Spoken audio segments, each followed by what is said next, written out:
Well, it's a quick turnaround from Uncensored to Spring Stampede, and seeds are being planted by Nash on the way that there may be some issues in the NWO. One real life issue was that Scott Hall had taken some time away to deal with some personal issues and checked himself into rehab during this period, which turned a tag team match at Spring Stampede into a singles match between Nash and Rick Steiner. So Scott Hall's issues have been pretty well documented over the years. But Ted, I'm curious, as a guy who spent plenty of time around Scott over the years, what were you seeing as far as substance abuse or intoxication? Well, yeah, I mean, I saw it. I mean, um, but in spite of that, personally, he was a nice guy. I mean, he wasn't a bully. He wasn't. I don't think he pushed his weight around or anything like that. I know he and Kevin were very, very close, and but Kevin, I think, was driving that ship by and large. And hey, whatever rolls your socks up, it's fine. But yeah, I'm a nice guy, but I could see that. I mean, I kind of like going, you guys are doing okay now, but I could see possible disaster down the road. Yeah, and it's, that's kind of what happened.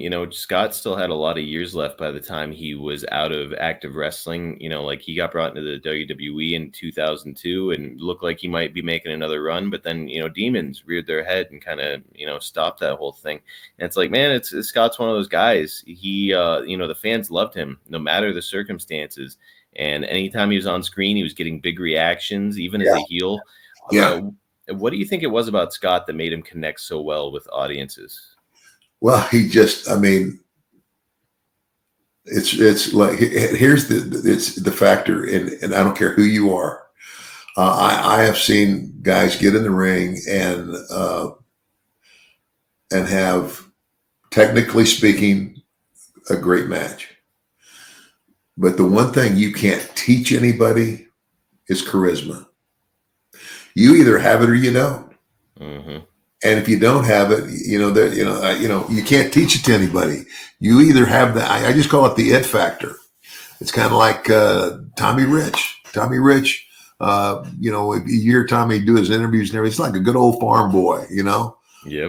But Tommy had charisma, and that's why Tommy got over. I mean, if I hadn't have had charisma, and any.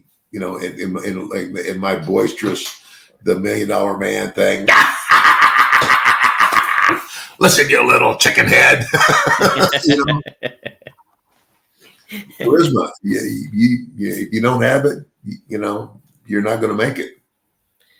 Scott definitely had it, and he's one of those guys that you kind of picture the ultimate professional wrestler, the handsome guy, huge, muscular, good promo. Charismatic. I can still see him taking that toothpick and going. Right? It's like you can't build a professional wrestler better than Scott Hall. Yeah, he had all of it, man. So man, shame that his issues kind of got in the way. Yeah.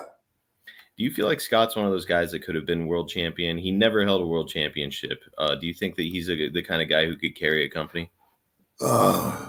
He had the talent. Yeah, he definitely had the talent, but, again,